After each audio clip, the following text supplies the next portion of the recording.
এগরার কুদিতে সাড়ম্বরে পালিত মুখ্যমন্ত্রী মমতা বন্দ্যোপাধ্যায়ের ৭১তম জন্মদিন। শীতবস্ত্র বিতরণে মানবিক বার্তা তৃণমূলের। তৃণমূল সুপ্রিমো তথা পশ্চিমবঙ্গের মুখ্যমন্ত্রী মমতা ব্যানার্জির ৭১তম জন্মদিন উপলক্ষে উৎসবের আবহে মুখরিত হয়ে উঠল পূর্ব মেদিনীপুর জেলার এগরা ১ নম্বর ব্লকের কুদি এলাকা। সোমবার মমতা ব্যানার্জি ও অভিষেক ব্যানার্জির ওয়েলফেয়ার সোসাইটির উদ্যোগে এই উপলক্ষে আয়োজন করা হয় এক বর্ণাঢ্য ও মানবিক কর্মসূচির।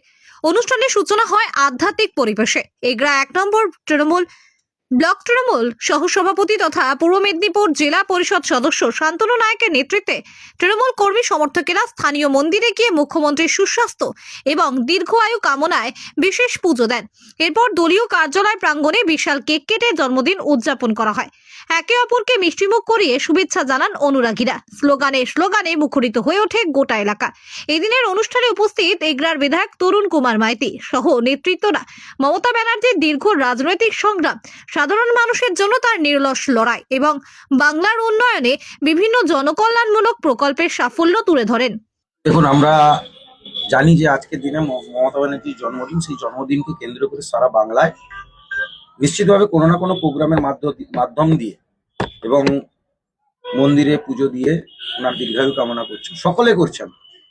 কারণ ভারতবর্ষের অন্যতম নেত্রী, অন্যতম নেতা, যিনি ভারতবর্ষের মধ্যে বাংলাকে পথ দেখাচ্ছেন, আগামী দিন ভারতবর্ষকে পথ দেখাবেন, সেই নেত্রীর জন্মদিন। সেই সঙ্গে সঙ্গে আমরা দলীয় কার্যালয় উদ্বোধন এবং কিছু মানুষজনকে আমরা শীতবস্ত্র প্রদান করেছি। এর উদ্দেশ্য একটাই, আমরা শিখেছি মমতা ব্যানার্জির কাছ থেকে, যিনি সারা বাংলার 10.5 কোটি মানুষের কাছে পাহারাদার হিসেবে আছেন। আমরা তার ছোট্ট জায়গায় থেকে এগরা 1 ব্লক সারা মানুষের কাছে থাকব, এই পরিকল্পনা করেই আজকে আমরা দলীয় কার্যালয় উদ্বোধন করেছি। কারণ পাশেই আমাদের পঞ্চায়েত সমিতির অফিস, বিডি অফিস আছে। সাহারা জুমকি থেকে অনেক দূর দূরান্ত থেকে অনেকে আসেন, তাদের বসা বা তাদেরকে হেল্প করার জন্য আমরা বদ্ধপরিকর। অনেকদিন থেকেই আমরা চেষ্টা করেছিলাম ব্লক তৃণমূল কংগ্রেস। আজকে আমরা সেই এমএলএ সাহেব এবং ব্লকের সভাপতি সহ অর্পণবাবু সহ সকলকে নিয়ে আমরা আজকে দলীয় কার্যালয় উদ্বোধন করলাম। এই দলীয় কার্যালয় থেকে কি আগামী দিনের সংগঠন কিংবা দল পরিচালনা কতটা কি হবে? দলীয় কার্যালয় থেকেই তো হয়। কতটা বাড়তি গুরুত্ব পাবে? একদম বাড়তি গুরুত্ব নিয়ে নয়, এটা সত্যভাবে বলছিল। অক্সিজেন আমাদের কাছে সবসময় থাকে, অক্সিজেন আমরা দিতে প্রস্তুত। বিজেপির কাছে একাংশ মাটি ছাড়ার লোক নেই। 26-এর বিধানসভা ভোট কি লক্ষ্য করে এই কার্যালয় উদ্বোধন? 26-এ বিধানসভার ভোটকে লক্ষ্য করে এই কার্যালয় উদ্বোধনের আপনার অর্থটা আমি বুঝতে পারলাম না। আপনাকে বলে দিই, তৃণমূল কংগ্রেস আছে, থাকবে। অতএব 26-এও থাকবে, 28-এও থাকবে, আবার 2050 সালেও থাকবে। শুধু উৎসব নয়, সামাজিক দায়বদ্ধতার দৃষ্টান্ত রেখে দিনটিকে স্মরণীয় করে তুলতে এলাকার কয়েকশো দুস্থ মানুষের হাতে শীতবস্ত্র তুলে দেওয়া হয়। এই কর্মসূচিতে উপস্থিত ছিলেন তৃণমূল কংগ্রেসের এক ঝাঁক নেতা ও জনপ্রতিনিধি। তাদের মধ্যে উল্লেখযোগ্য হলেন জেলা পরিষদ সদস্য শান্তনু নায়ক, এগরা ১ নম্বর ব্লক তৃণমূল সভাপতি সত্য চক্রবর্তী, এগরা ১ নম্বর পঞ্চায়েত সমিতির সভাপতি অমিয় রাজ, মহিলা সভানেত্রী মানসী দে, বরিদা গ্রাম পঞ্চায়েত প্রধান সিদ্ধেশ্বর বেড়া, তৃণমূল আইটি সেলের রাজ্য সম্পাদক অর্পণ ব্যানার্জি, অশোক দাস, বীরেন মাইতি প্রমুখ। নেতৃত্বরা জানান, জননেত্রী মমতা ব্যানার্জির আদর্শকে পাথেয় করে আগামী দিনেও মানুষের পাশে থেকে কাজ করে যাবে তৃণমূল কংগ্রেস। দেখুন, তিনি শুধু বাংলার মুখ্যমন্ত্রী নন, তিনি আমাদের হৃদয়ের মানুষ, জননেত্রী মুখ্যমন্ত্রী মমতা বন্দ্যোপাধ্যায়। ফলে স্বাভাবিকভাবে যিনি আমাদের আদর্শ, যার দ্বারা আমরা পরিচালিত হই, গাইডেড হই, যার আদর্শে অনুপ্রাণিত হয়ে 365 দিন 24 ঘন্টা মানুষের সঙ্গে থাকার আমরা চেষ্টা করি তৃণমূল কংগ্রেস কর্মীরা, তাদের কাছে দিদির জন্মদিন একটা অন্য মাত্রার উন্মাদনার সৃষ্টি করে। তো স্বাভাবিকভাবে তার জন্মদিন সাড়ম্বর পূর্ণভাবে পালন করাটাই শ্রেয় বলে আমরা মনে করি। তো সেটা ভেবেই এই অনুষ্ঠানের আয়োজন, দিদির জন্মদিন পালন করা এবং ভাব বিনিময় করা এবং সকলকে এই কথাটাই বলা যে ত্যাগ তিতিক্ষা আন্দোলনের ভেতর দিয়ে দিদি আজকে এই জায়গায় পৌঁছেছেন। অত্যন্ত সাধারণ পরিবারের একটি মেয়ে হয়ে আজকে সারা বাংলার রক্ষাকর্ত্রী হয়েছেন। তো স্বাভাবিকভাবে এই উত্থান এভাবেই নিজেকে তৈরি করার সংকল্প আজকে গ্রহণ করার জন্য আমরা সকলকে আহ্বান জানাচ্ছি। দিদির আদর্শ আমাদের পাথে হোক, দিদির চলার পথই আমাদের পথ হোক, এবং দিদির নীতি মেনে আদর্শ মেনে যেন আমরা মানুষের সেবা করতে পারি, মানুষের পাশে থাকতে পারি, এই আমাদের সংকল্প হোক। কাতি সাংগঠনিক জেলা জুড়ে চলছে, কোথাও যজ্ঞ, কোথাও হোম, কোথাও বিভিন্ন অনুষ্ঠান আজকে জন্মদিন উপলক্ষে। আমি বুঝতে পারি না, মানুষের উন্নয়ন, মানুষের সঙ্গে থাকা, মানুষকে পরিষেবা প্রদান করা, সেটাই সবচেয়ে বড় যজ্ঞ। আলাদাভাবে যজ্ঞ করে মানুষের কাছে কি বার্তা পৌঁছায় আমরা জানা নেই। তার কারণটা আমি বরাবরই মনে করি যে আমরা যে যা ধর্মের মানুষ হই না কেন, ধর্মের মূল কথা হচ্ছে শান্তি এবং নিশ্চিতভাবে একটা স্নিগ্ধ ভাব। যখন আমরা মন্দিরে প্রবেশ করি, গির্জায় প্রবেশ করি, কি মসজিদে প্রবেশ করি, তখন মনের মধ্যে একটা অদ্ভুত শিহরণ হয়, একটা শান্ত পরিবেশ আমাদের মধ্যে একটা ঐশ্বরিক শক্তি তৈরি করে। কখনো ধর্ম কিংবা শান্তি, যেটা ধর্মের মূল কথা, সেটা আড়ম্বরতার মধ্যে থাকে না, সেটা অন্তরের মধ্যে থাকে। সেই অন্তরটা যদি বিকশিত না হয়, সেই অন্তরের মধ্যে যদি হৃদয়ের মধ্যে যদি আমি ঈশ্বরকে অনুভব করতে না পারি, সেখানে আড়ম্বরতা যদি একটা বাধা হয়ে দাঁড়ায়, তাহলে সেটা নিশ্চিতভাবে ধর্মে মানুষকে অনুপ্রাণিত করতে পারে না। আপনি কালীঘাটের মন্দিরে যাবেন, আপনি দক্ষিণেশ্বরের মন্দিরে যাবেন, আপনি যে কোনো গির্জায় যাবেন বা মসজিদে যাবেন, একটা অসম্ভব শান্তি বিরাজ করে। সেখানে আড়ম্বরতা নেই, হইচই নেই, লোক দেখানো ভাব নেই। আমি যেন ঈশ্বরের সঙ্গে আমরা যেন একাত্মীভূত হতে পারি, তার একটা পরিবেশ সেখানে বিরাজ করে।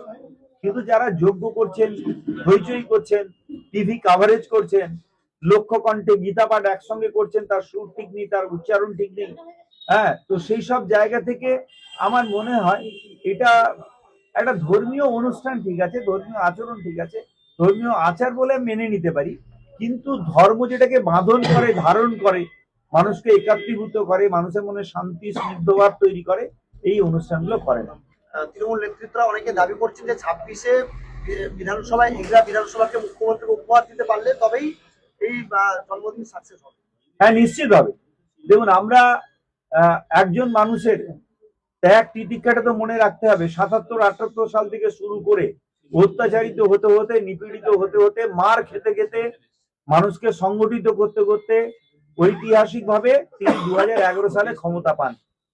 কিন্তু এই 2077-78 থেকে ছাত্রী জীবন থেকে শুরু করে মুখ্যমন্ত্রী পর্যন্ত এই যে জার্নিটা মমতা বন্দ্যোপাধ্যায়, এর ভেতরে বহু উত্থান পতন আছে, বহু টর্চার আছে, বারবার মৃত্যুর মুখোমুখি হওয়া আছে, আহত হওয়া আছে, হসপিটালে ভর্তি হওয়া আছে, অনশন আছে, আন্দোলন আছে, বিপ্লব আছে, নিজের কর্মীদেরকে নিজের চোখের সামনে মৃত্যুবরণ করতে দেখা আছে। এই সমস্তগুলো একটা সত্যি কথা বলতে কি একটা বৈপ্লবিক বা ঐতিহাসিক কাহিনী তৈরি হয়। তো তার সাক্ষী থাকতে থাকতে যখন একজন নেত্রী বাংলার মুখ্যমন্ত্রী হন এবং 10 কোটি মানুষের ভরসার জায়গা নিজেকে প্রতিষ্ঠিত করেন, ভরসার জায়গায় নিজেকে উত্থিত করেন, স্বাভাবিকভাবে এটা যে কোনো ঐশ্বরিক ঘটনা থেকে কম নয়। কিন্তু তো সুতরাং আমরা যদি বিভিন্ন ধর্মীয় নেতৃত্বের কথা ভাবি, বা যারা ধর্ম নিয়ে চর্চা করেছেন, যারা মানুষকে পথ দেখিয়েছেন, রামকৃষ্ণ দেব বলুন, বিবেকানন্দ বলুন, তাদের পথটা যতটা ঘটনাবহুল ছিল, যতটা ত্যাগ তিতিক্ষা ছিল, মমতা বন্দ্যোপাধ্যায়ের জীবনে ঠিক ততটাই ত্যাগ তিতিক্ষা, মানুষের জন্য আত্মবলিদান করার মতো উপক্রম তৈরি হওয়ার ঘটনা ঘটেছে। তো তার ভেতর দিয়ে যখন একজন জননেত্রী এই জায়গায় পৌঁছন, স্বাভাবিকভাবে তার জন্মদিন আমাদের কাছে আলাদা ইঙ্গিত তো নিয়ে আসেই, এবং জন্মদিনে আমরা উপহার দিই মানুষকে। তো আজকে নিশ্চিতভাবে মমতা বন্দ্যোপাধ্যায়ের জন্মদিনে এটা আমাদের প্রতিজ্ঞা হবে, যদি আমরা এগরা বিধানসভা তাকে উপহার দিতে পারি, তাহলে সেটাই তার বড় প্রাপ্তি হবে। কারণ এই উপহার তাকে মানুষের জন্য আরো বেশি করে কাজ করার জন্য অনুপ্রাণিত করবে, আরো বেশি করে মানুষের সঙ্গে থাকার জন্য তিনি মনে জোর পাবেন, মনে বল পাবেন। তাই তার সঙ্গে থাকা, মানুষের সঙ্গে থাকা, তার জন্য এগরা বিধানসভাকে জেতানো, এটাই তার কাছে জন্মদিনে বড় উপহার হবে বলে আমরা মনে করি। জাহাঙ্গীর বাদশা রিপোর্ট, জেবি লাইভ নিউজ।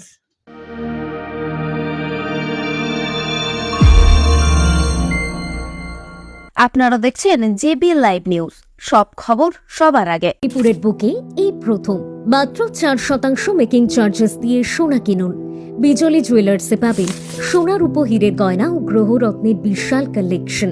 এখানে হীরের গয়নাতে পাবেন গ্যারান্টি কার্ড, সোনার গয়না হলমার্ক 22 ক্যারেট HUID, সাথে থাকছে জিএসটি বিল। বিজলি জুয়েলার্সের ফেসবুক পেজ ফলো করে পরপর 4 দিন বিজলি জুয়েলার্সের 4টি ভিডিও নিজের ফেসবুকে শেয়ার করে আসলে তারা পাবেন একটি ভাইরাল সোনার পলা, আর 8 দিন শেয়ার করলে পাবেন ভাইরাল পলা ও আরও একটি আকর্ষণীয় গিফট। 4 বছর পূর্তি উপলক্ষে আমাদের নতুন সালে নতুন অফার নিয়ে বিজলি জুয়েলার্স চলে এসেছে দুটোর আউটলেটে। 4% মেকিং চার্জ, যে কোনো ডিজাইন 1 গ্রাম থেকে শুরু, যে কোনো ডিজাইন নিলে 4% মেকিং চার্জ থাকছে। আমাদের অনন্তপুর, রামতরঘাট, মহাসেতা।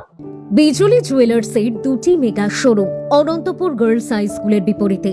যোগাযোগের নাম্বার 8927310178 এবং মহাশ্বেতা রাম তারাঘাট বাজারে। ফোন নাম্বার 9051038299, পূর্ব মেদিনীপুর।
বি সরকার জহুরীর স্বর্ণময় চণ্ডীপুর শোরুমের 4র্থ বর্ষপূর্তি অফার 4 থেকে 12 জানুয়ারি পর্যন্ত। প্রতি 10 গ্রাম সোনার গহনায় ফ্ল্যাট 7,000 টাকা ছাড়। হীরের গহনার মজুরি মাত্র 1 টাকা। পুরনো সোনার বিনিময়ে 0% বাদ। সোনা কিনলে সোনা ফ্রি। কেনাকাটায় নিশ্চিত উপহার। বি সরকার জহুরী, চণ্ডীপুর। বন্ধ্যাত্ব কোনো অভিশাপ নয়, এটি চিকিৎসার মাধ্যমে নিরাময় সম্ভব। পূর্ব মেদিনীপুরের সর্বপ্রথম টেস্ট টিউব বেবি সেন্টার এখন তমলুকে। যোগাযোগের ঠিকানা উত্তরণ ইনফার্টিলিটি ক্লিনিক প্রাইভেট লিমিটেড, পদুম বসান, আদি মোহিনী মোহন কাঞ্জিলালের পাশের গলিতে। যোগাযোগ 9679225556 এই নম্বরে।